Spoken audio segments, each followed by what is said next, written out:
ubu mu Rwanda hongeye kuba ibyago biragatsindwa ntibikabe ariko biramutse bibaye abatutsi tugahunga twahongera he wajya muri Kenya ntiwumve bihari wajya muri Uganda wajya muri Tanzania abo duturanye mbwiraho abahunga bari bo bose bahungira heho kandi ibyo bihugu nkubwiye nibyo twahungiyemo abantu ntibafite ubwenge bwo gutekereza Burundi bwaratwakiriye ubu wajya mu Burundi Kongo yaratwakiriye wajya muri Kongo Kenya yaratwakiriye nturebe uko bimeze Uganda nturebe uko bimeze hanyuma rero yabanza umbwire aho mwahungira Imana ntabwo gukorera icyo ugomba kwikorera ubwawe uyu mwaka rero mu myaka 30 ishize ni mwaka hamwe n'abandi mu Rwanda n'abandi banyarwanda n'igihugu tugomba gushimira Imana abanyamateka basubiza inyuma bagasesengura batwereka ko nibo bwa mbere muri aya mateka mabi y'u Rwanda tumaze imyaka 30 nta muntu uhunga nta muntu wicwa nta muntu usenyerwa nta muntu bundabunda ku buryo ari umwaka dufite ikintu gikomeye twibukaho kandi dushimira Imana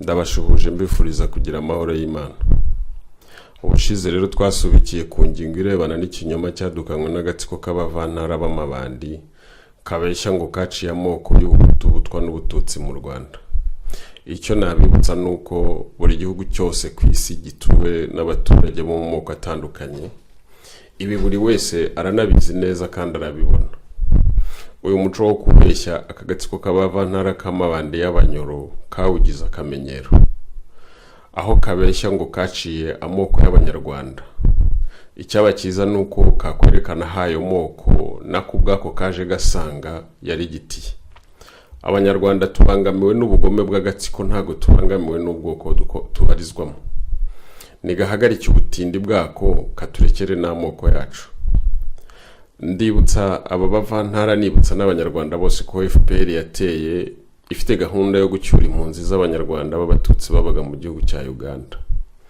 kandi impamvu yo yari ifite ishingiro ubushize nabikomojeho ko FPR abanyarwanda bari mu gihugu twari dukeneye yarangiranye n'ukwezi kukwakira muri 90 uwishuye umugabo General Fred Gisa Rwigema n'ibyegera bye ni nawe wishe iyo FPR ninde rero wishe Major General Fred Gisa Rwigema ni Major Paul Kagame nkuko bamwe babimushinja oya siwe kuko uretse no kuba tarahari nta n'ubushobozi yari afite Rwigema yishwe n'uwari umukuriye ari we Yoweri Kaguta Museveni erega n'ubundi hari urwego rw'imyumvire n'imitekerereze dukwiye kugeraho mbere ya byose turasabwa kumenya gutandukanya no gushobora gutandukanya ubumenyi ubwenge n'umuco ntago ibintu byose umuntu avuze ubyakira uko ngo ugomba gusesengura ugashyira mu bwenge bwawe hari biba bitumvikana muri make wishe Rwigema n'ibyegera bye yishe intama shumuri nzibika ikintu cyafatwa nk'ukuri nuko Rwigema nta mugambi mubi wo kujujubya abanyarwanda n'akarere yari afite yifuzaga gusa ko umwami Kigeli ataha nk'umwami impunzi z'abatutsi nazo zigataha bivugwa ko mu ntambara yagejeje Yoweri Kaguta Museveni ku butegetsi bwa Uganda General Fred Gisa Rwigema ngo yarokoye abaturage b'Abagande benshi ndetse akanababazwa n'abasirikare b'Abaganda ku mpande zombi babaga baguye ku ntambara mu rugamba ibi bigwi bya Rwigema kuba bivugwa n'Abaganda ubwabo ntago bivugwa n'abanyarwanda bavuye u Rwanda Abaganda ubwabo birashoboka rwose ko ari ukuri ni nayo mpamvu ishobora kuba yaramuteye gutangiriza intambara ye mu Mutara ahadatuwe n'abaturage birashoboka rero ko iyo bigenda neza bikamukundira ntiyicwe u Rwanda ruba rutandukanye n'urwo tubona ubu kandi rwibanira neza n'ibihugu bituranye. Niki cyateye rero Yoweri Kaguta Museveni kwica Fred Gisa Rwigema? Nta kindi ni kamere ya gitindi no kugira ngo atazamubangamira mu gushyira mu bikorwa umushinga yari yemeranyijwe n'abakoloni bashakaga akarere kose k'ibiyaga bigari bahereye ku Rwanda. Mwibuka amagambo ya Yoweri Kaguta Museveni yavuze mu muhango wo kwibuka jenoside ku nshuro ya 20 mu 2014 ku birebana n'akarere n'abo yita Ababantu n'Abanilotike. Mwibuka ibyo yavuze. Aho niho hari igisobanuro cy'imyaka isaga 37 y'ubwami bwe Museveni mu Uganda. Babarimu ba demokarasi basanzwe bavugiriza induru abaperezida ba Afurika ngo bamaze igihe kirekire ku butegetsi bose nta ukoma, nuko babizi ko ari umukozi wabo. Kugera rero hano buri wese yakabaye abona inkomoko y'ibibazo turimo kuva muri 90. Njyewe ndababwiza ukuri ko ibibazo by'intambara y'ubwicanyi n'akaga abanyarwanda n'abaturanyi bacu tumazemo igihe bikwiye kubazwa Yoweri Kaguta Museveni na leta ya Uganda kuruta kubigereka kuri Paul Kagame wafatiranywe kubw'intege nke ze agakoreshwa ibyo tuzi twabonye. Hari byinshi nshingiraho nshinja Yoweri Kaguta Museveni kuba nyirabayazana w'ibibazo by'akarere. Icyambere hari ukuba Yoweri Kaguta Museveni yarishe nkana ingingo z'amategeko n'amasezerano mpuzamahanga, akavana abanyarwanda b'impunzi mu nkambi za HCR akabagira abasirikare ba leta ye agamije kuzabakoresha atera igihugu bakomokamo. Museveni niwe wishe Fred Gisa Rwigema amusimbuza Kagame ku ngufu amukikiza abagande b'amabandi. Abasirikare bateye u Rwanda ni aba Museveni na leta ye ya Uganda ni ubakuriye kugeza n'uyu munsi kuko bafatwa nk'abasirikare ba NRA. Intwaro zose n'ibikoresho byakoreshejwe n'ibya leta ya Uganda na Perezida Yoweri Kaguta Museveni, kugeza no kuri misile zo mu bwoko bwa SAM-16 cyangwa SA-16 zakoreshejwe mu guhanura indege yari itwaye Perezida Habyarimana na Ntaryamira, zaguzwe mu Burusiya na Yoweri Kaguta Museveni. Naho FPR ifatiye leta, abagande bose ntabwo batashye ngo basubire iwabo, ahubwo igisirikare cyakomeje kuyoborwa n'abagande badafite inkomoko mu Rwanda. Mwese murabizi ko iyo ukuri iperereza rya gisivile n'irya gisirikare ni wowe rwose ubuyoboye leta. Kayumba, Karegeya na Nziza rero nibo bari bayoboye u Rwanda. Ubushize nabahaye ingero z'abo bagande badafite inkomoko mu Rwanda, kandi kugeza uyu munsi nta numwe murambwira ko mwabonye inkomoko ye mu Rwanda ngo mbe naramwibeshyeho. Leta ya Uganda rero yafatiriye u Rwanda mu bihe by'amage irarusahura. Akoresheje abasirikare be Museveni yasahuye u Rwanda, ibintu byose babimaramo babijyana Uganda. Hasahuwe nka Rwandaise, Nashove, Oprovia, Majerwa, Onatracom, amabanki n'inganda zose zo mu gihugu zirasahurwa, kugeza n'ubwo inzu zimwe na zimwe zakuweho inzugi, za toilette zo mu nzu zirarimburwa, byose bijyanwa Uganda. Hari n'igihe mbona bitari gusahura gusa, ahubwo u Rwanda rwimuriwe muri Uganda, nk'uko umupangayi yimuka mu nzu akajya mu yindi, cyangwa nka kumwe umuntu ava mu nzu igiye gusenywa. Byari biteye isoni. Ubusahuzi bwari bukuriwe na Kayumba Faustin Nyamwasa n'itsinda rye ririmo Rwahama Jackson, Frank Rusagara, Lieutenant Rutayomba Theogene, Major Rosa Kabuye, Inyumba Rezia na Lieutenant Maridadi wari umujepe. Ngewe aba nabo nzi kandi ntawe mbeshyera, nawe ushobora kubuza abandi. Uko gusahura u Rwanda ibintu byose bijyanwa Uganda bigaragara rwose ko byakorwaga na leta ya Uganda, kuko ubuyobozi bwa Uganda bwakinguye imipaka, ibisaho bikinjizwa nta facture bifite, bigaragara ko atari ibicuruzwa biranguwe, ko ahubwo ari amabanda arimo gusahura u Rwanda. Ibyo byakozwe mu gihe cy'intambara na nyuma yayo, kuko naho FPR itangarije ko ifashe leta byakomeje bityo, Museveni ntiyigeze abihagarika. Ibi byewe byahise binyereka ko aba bagabo batari abanyarwanda, wabonaga rwose ko ari amabandi yabigize umwuga, ndetse naketse ko bakorana na FARC imwe yo muri Colombia. Uzi kubona umuntu yitwa ngo ni senior officer akura inzugi na toilette mu nzu akabipakira ikamyo ikabijyana Uganda, ni ibintu bisuzuguritse cyane. Ibi narabyiboneye n'amaso yanjye, ntago ari byo nabwiwe. Abanyarwanda mukunda kuvuga ngo ubwo yabwiwe, nabihagazeho. ntawe ubimbwira ntawabimbwiye. Nari muri Kigali kandi à l'âge de 24 ans nari mukuru. Njyewe rero ntekereza ko bamwe mu banyarwanda banirengagiza nkana aho akagatsiko k'abavantara b'amabandi gakomora imbaraga, ubugome, ubujura n'ikinyoma gakoresha. Benshi muri bo biravugwa rwose ko bari basanzwe ari abajura n'abicanyi muri Uganda, Kampala. Museveni kubashumuriza u Rwanda byabaye nko kuroga intashyi bisasi. Bakayumba bo bari baramaze abacuri n'abarugwariyo za guru nta kindi. Je m'excuse, ntabwo nakwita abantu nkanjye ko ari intozi. Ni une petite comparaison nshaka kwereka gusa abanyarwanda. Nifuza ko mwareba. Nagira ngo mwese murebe imibereho n'imikorere by'udukoko twitwa intozi. Murebe izicwa na ngenzi zazo kugira ngo zizigire ikiraro zambukiraho umugezi, akagezi. Murebe uko indwanyi zazo zirwana mu nzira iyo zihuye n'ikintu bakazikishe, izindi zigakomeza urugendo nkaho nta cyabaye. Izigwaho zikahagwa ariko ukabona izindi zikomeza nkaho nta cyabaye. Nshinge rero ku mikorere n'imibereho by'utu dusimba twitwa intozi. Ntekereza ko imbaraga zikoreshwa mu guhangana n'agatsiko k'aya mabandi y'abavantara. Amaso yose ahanzwe kuri Paul Kagame ngo niwe uri ku isonga, kugera naho Kayumba Nyamwasa nawe ubwe atinyuka kabeshya ngo byose ni Kagame ngo 100%.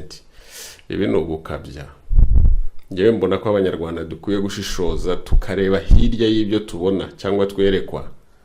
Turebe niba bitaba ari nka bimwe byo kurwanya intozi zageze mu nzu wirengagije ko zifite ikiguri cyazo ziturukamo.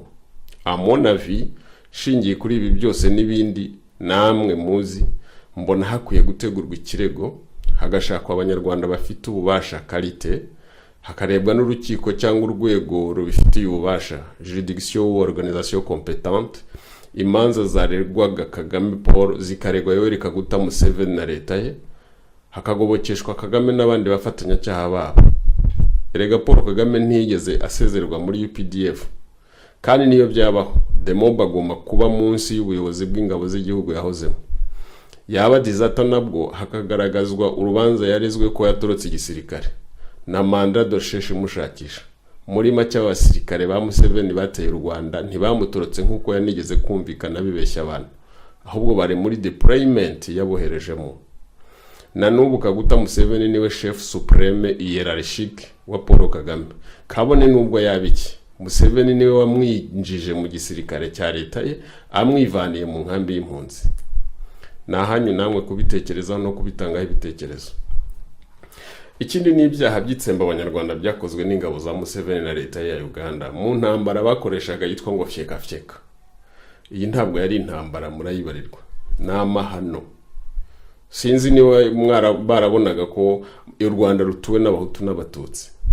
Fyeka fyeka. Ntibihwitse rero rwose kumva FPR ivuga ngo irarwanira abatutsi, nyamara inanyuze mu batekinisiye bayo yaranafatanyije n'interahamwe kwica abo batutsi bo mu Rwanda mu gihugu hose. Hanyuma ikagarukana ibintu by'ubucakura n'ikinyoma no kubeshya yigwanditse yivuga imyato ngo abagihumeka niyo yabarokoye. Ibi bintu biteye ishozi n'iseseme ahubwo. Ubushize nababwiye Liyetona Ngoma Nziza wo kukivugiza. Hagati y'itariki 17 na 19 z'ukwa kane muri 1994 yagiye kukivugiza akura y'abatutsi barenga 50. Abakiriho bose nziko banyumva kandi nziko babizi, ariko reka mbibibutse. Najya mbabwire ko umuvandimwe Ngoma Nziza ku itegeko rya Kayumba Nyamwasa yajyanywe munsi ya CND ya kera akubitwa amasasu azira gusa ko ngo yibwirije akaza kubarokora. Uyu munsi nagira ngo by'umwihariko mbwire abakunzi n'abakurikirana Isubyo Radio TV n'abanyarwanda bose muri rusange ku mucuruzi umunyamahoteli Ndasingwa Lando ko ku itariki 7 z'ukwa kane 1994 ahashyira saa 5 za mu gitondo cyangwa z'amanywa, nyuma y'ubutumwa bwahererekanyijwe umwanya ku itumanaho rya gisirikare, Chuyi Koi cyangwa company ya Chuyi ya Liyetona rwa Kampala yavuze ko imugezeho abazi icyo gukora. Avuga ko ari kumwe n'umugore we w'umuzungukazi n'abana be. babivuganaho umwanya ku itegeko rya Kayumba Nyamwasa byemejwe ko babafanyiye bose. Ibi nabyikurikiraniye kuri cross sign ya Jaguar 2. Ni cross sign ya Major wari Optio Rugangwa Karaveri, wari Optio wa Sad Battalion. Rando rero yarashwe na Gaporari Serwada wari rana cyangwa wari umurashi wa Katimba. Nizere ko Rubiza atazagira umuhutu agerekaho urupfu Rwanda Singwa Randwari, wiciwe mu birometero 2 n'igice uvuye mu marembo ya CND na metro 800 uvuye mu marembo y'icicaro gikuru cya Minwari yari ikuriwe na Romeo Dallaire w'umu Canada. Uyu mugabo Imana ni ibidushoboza we na Gatsinzi Marcel tuzamugarukaho. Nyuma rero yibaruwa agatsiko k'abavantara kandikiye Loni ku itariki 30 z'ukwa kane muri 1994 kihaniza kudahirahira ngo yohereze ingabo zo gutabara, ngo nta mututsi usigaye. Ibi bisobanuye ko abatutsi ari abishwe mbere y'iyi tariki, abishwe nyuma bisobanuye ko ari abahutu. Hano rero icyo buri wese akwiye kuba yakwibaza tese hagombaga gutabarwa abatutsi gusa, naho abahutu bo bari bemerewe gukomeza kwicwa, cyane ko interahamwe zarimo zica zitarobanura. Bivuga ko hicwaga abatutsi ariko ugiye kureba usanga abahutu aribo benshi bishwe. Nizere ko ntawe uzongera kwibaza impamvu abahutu aribo benshi bishwe, kuko igisubizo kiri hano. Kuki ONU itatabaye ku ngufu ngo ihagarike ubwicanyi? FPR yari ifite imbaraga ki zihagarika ONU zikayibuza gutabara ikiremwa muntu kiri kwicwa? Wowe urumva abatutsi bishwe kuva kuri iyo tariki ya mbere z'ukwa gatanu kuzamura kugeza n'uyu munsi bakizito na barwigara, ubu barimo kwicwa n'interahamwe. Barazira se genocide, bazajya bibukwa bate ryari? Akagatsiko k'amabande y'abavantara kirazira na rimwe kajya kavugisha ukuri. Niyo mpamvu mbwira abanyarwanda nanabasaba ko batajya bumva ibyo kavuga, ahubwo bakareba gusa ibyo gakora. Buriya abantu bashobora babana n'ubumuga bwo kutabona nibo banazi neza FPR Inkotanyi, kuko bo bayimenyera mu byikora bakabibona n'amaso yabo. Celui qui a des oreilles pour entendre. Ndababwiza ukuri ko nta tandukaniro hagati ya FPR na UPDF cyangwa NRA, NSSD mai na ISO MMI. Même nationalité, même fondateur, même professeur, même profession, même idéologie, même objectif, même but, avec un seul moyen, il y a ethnisme comme stratégie de conquête du pouvoir et le terrorisme comme instrument. FPR bayintutsi ntiyaca umutwe umututsi rwisereka, ntiyakwica agasakure Maître Toyi Makone Nese Madwinga Rwabugamba, ntibakubita Rwigara inyundo mu mutwe ngo bavuge ngo ikamyo yamugonze ngo n'uwamugonze yahahamutse imyaka 5 n'igice. Ibaye intutsi ntaga abatutsi bo mu Rwanda baba bangajwe nk'abatagira iwabo. Ntabwo umwami Kigeli yari gusazira ishyanga mw'abantu mwe. Ibi ndabibabwira mu byumve mutyo. Ntago FPR yari kuba ari intutsi ngo umwami Kigeli asazire hanze, kirazira kikaziririzwa. Ntago FPR yari kuba intutsi hanyuma ngo Nyamwasa yirare mu nkambi ya Nkamira ngo buke inkambi yose ayihinduye irimbi kandi irimo abatutsi b'abakongomani. Ntabwo abatutsi b'abakongomani basaba gutaha mu gihugu cyabo ngo bakubitwa amasasu mu manywa y'ihangu, bapfe bahambwe, abakomeretse bajogerwe mu bitaro, abandi bajugunye mu bihome nk'intera hamwe, abasigaye bafatwe bugwate bafungirwe muri iriya nkambi ya Kiziba kuriye. Birasaba rero buri wese ushyira mu gaciro mu bushobozi bwa buri wese ko afata umwanzuro akarwanya ikibi n'ikinyoma bya FPR mu buryo bwose ashoboye. Nta gatsiko ubundi kibeshya ko byose bikemurwa no kwica, kandi ntibishoboka kuko ntago wamara abantu. Hari umuhanga witwa Paul Valéry Giscard yaravuze ati la faiblesse de la force et de no croire qu'à la force. No kuvuga ngo kote faible y'umunyambaraga no kwizera gusa ibibaraga bye, nyamara buryo guhiga ubutwara. Ibibazo by'abanyamurenge umuzi wabyo uva ku Rwanda, uva muri FPR. Urebye FPR abantu benshi bahora babivuga kandi nta munyamurenge n'umwe muri iyi si utuyeho utazi ko ikibazo dufite kiva muri FPR. Yego. Iyo uvuze ngo ikibazo kiva muri FPR bisobanure ubishingira kuki? Bishingira ku ntambara, uhereye intambara simvuga kera, ndahera kuyo abantu bose bazi. Ndahera ku ntambara yatejwe na FPR, abanyamurenge ibateza amacakubiri, bararwana. Iyo niyo ntambara ya mbere yabayeho y'umunyamurenge kurwana n'uwundi kuva isi, rikamvuge ngo kuva isi yabaho. Bazana Mutebutsi aja kurasa Masunzu, abanyarwanda. Iyo ni FPR. Tuvuze abanyarwanda baza bihangana si bose, kandi na FPR si yose ifite abayiroyoboye, niko baza bavuga ngo zitukwamo nkuru. Mu by'ukuri naho ngaho bigaragarira, mbese byagezaho FPR izana ingabo zayo ziza kurwana ku butaka bwa Kongo, ziza kurwanya Masunzu, zazanye Mutebutsi ararwana, asubirayo, asubira mu Rwanda ngo amare, ananiwe ziragenda ziraza zonyine, noneho ziraza. FPR kintu kiza kimbabaza yakoze kinini nukuntu yazanye indege kurwanya Masunzu mu gihe itazanye indege kurwanya Interahamwe muri Kongo. Ibyo bintu biza bintangaza, ukuntu yazanye indege kurwanya abana b'abanyamurenge bangahe, inanirwa kuzana indege kurwanya Interahamwe ibihumbi n'ibihumbi byari muri Kongo. Ibyo biza bintangaza kandi biza binyobera ukuntu iriya coalition cyangwa se buriya bumwe bagize ntabwo aribo babwigiriye, n'abanyarwanda babigize. Reka mvuge FPR niyo yabukoze, kuko yazanye bamayi yarabatereninze. Hari bamayi batereningiwe mu Rwanda. Ndibuka igihe kimwe ababembe bagize induru bavuga yuko ngo Yakutumba ngo yazanye ifaranga kuye mu Rwanda ngo amara ziheza ababembe bamwe ntiyaziha abandi. Ibyo byaravuzwe, sibyo ngiyeho. Amabuye rero, amabuye ni menshi, bivuga ko ari amabuye twagize ubushobozi bwo guhuriza hamwe muri iyi politike, natwe twoyakoresha ari amabuye.